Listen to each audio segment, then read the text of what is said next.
जय महाराष्ट्र मित्रांनो, मराठा समाजाच्या जे काही मागण्या होत्या अखेर सरकारला ते मान्य करावेच लागले आहेत।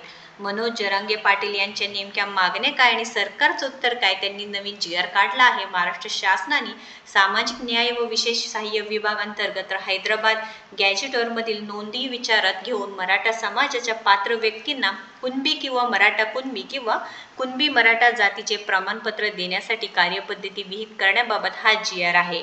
तरी ते ज्या मागण्या होत्या व सरकारचं उत्तर काय ते पहिल्यांदा पाहून घेऊया। हैदराबाद गॅझेट लागू करावे। सरकारचं उत्तर, हैदराबाद गॅझेट लागू करण्याची मान्यता उपसमितीने दिली आहे, तात्काळ लागू करणार। सातारा संस्थान जी.आर. काढा।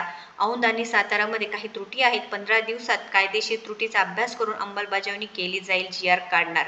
आंदोलकांवरील सरसकट गुन्हे मागे घ्या। सप्टेंबर अखेरपर्यंत सर्व गुन्हे मागे घेणार, शासन निर्णय जारी करणार आहेत। आम्हाला कायद्यात बसणारे आरक्षण द्या। मराठा आरक्षणावर सरकारच्या समितीने अंतिम मसुदा तयार केला आहे। मराठा कुणबी एक आहेत, त्यांची अंमलबजावणी झाली पाहिजे, किचकट आहे, त्याला वेळ लागेल, 1 महिना लागेल असं सांगण्यात आलेलं आहे। तर ऐतिहासिक निर्णय घेतले आहेत। सगळे सोयरेचा निर्णय घ्या म्हणालो तर त्याला वेळ लागेल। 8 लाख चुकीची नोंदी आहे, त्याबद्दल वेळ लागणार आहे। ज्याची कुणबी नोंद सापडली आहे त्या सगळे सोयरे घ्या, सगळे सोयरे पोट जात म्हणून घ्या, तर गावातील नात्यातील कुळातील लोकांना चौकशी करून कुणबी प्रमाणपत्र देणार आहे। तर प्रस्तावना तुम्ही पाहू शकता। एक इथे पूर्णपणे शासन निर्णय काय आहे ते पाहू शकता। 4 पाणी शासन निर्णय निघालेला आहे। तर पूर्ण ही माहिती आहे, अतिशय आनंदाची बातमी आहे। त्यामुळे आपल्या भावांना नक्कीच ही व्हिडिओ जास्तीत जास्त शेअर करायचा आहे। जी.आर. कोणाला पाहिजे असेल तर लिंक म्हणून कमेंट करा, तुमच्यापर्यंत हा जी.आर. नक्कीच पोहोचणार आहे।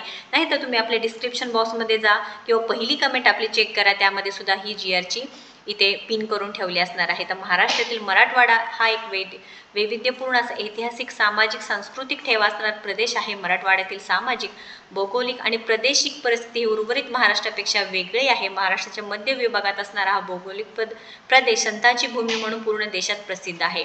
मराठवाड्यात इतिहासकालीन प्रसिद्ध अशा सातवाहन राजांनी राज्य केले आहे। पैठण ही त्यांची राजधानी होती। त्यानंतर वाकाटक, चालुक्य, यादवकालीन अशा पराक्रमी घराण्यांची मराठवाडा आणि परिसरावर राज्य केले आहे।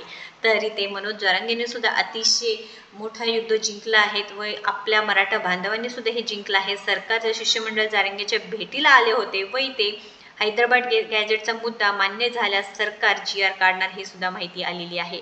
तरी ते मनोज जरांगे पाटील यांनी तुम्ही पाहिलं असेल की त्यांनी सगळं कसं सांगितलं। त्यांनी मान्य झालेली जी काही सातारा औंध गॅझेटर असू द्या किंवा बलिदान दिलेल्या कुटुंबाला मदत असू द्या, प्रत्येक आंदोलकांची इथं भूमिका खूप मोठी असणार आहे व त्यांनी सांगितलं, हे जिंकलो रे राजा, हो आपण जिंकलो। त्याच्यामुळे मराठा बांधवांना अतिशय आनंदाची बातमी आहे। हा दिवस साजरा झालाच पाहिजे आहे। बलिदान इथे वाया गेलेलं नाही, आपले एकत्रितपणे इथे सरकारला सुद्धा जाणवलेलं आहे। अखेर सरकारने सुद्धा इथे पाय टेकले आहेत, हात टेकले आहेत सरकारने सुद्धा। जे शासन निर्णय तुम्ही पाहू शकता, इथे मराठा समाजातील भूधारक तसेच भूमिहीन शेतमजूर किंवा बटाईने शेती करत असलेल्या व्यक्तींकडे शेत जमिनीची मालकी असल्याचा पुरावा नसल्यास जे काही इथे सांगितलेले आहे, ही तारीख पूर्वी ते किंवा त्यांचे पूर्वज संबंधित स्थानिक क्षेत्रामध्ये राहत असल्याबाबत प्रतिज्ञापत्र सादर करावे। अतिशय महत्त्वाची अपडेट आहे। नक्कीच या व्हिडिओला आपल्या मराठा बांधवांपर्यंत पोहोचवा आणि हा आनंद साजरा करा। अशाच महत्त्वपूर्ण माहितीसाठी आपल्या चॅनलला फॉलो, सबस्क्राईब करायला विसरू नका।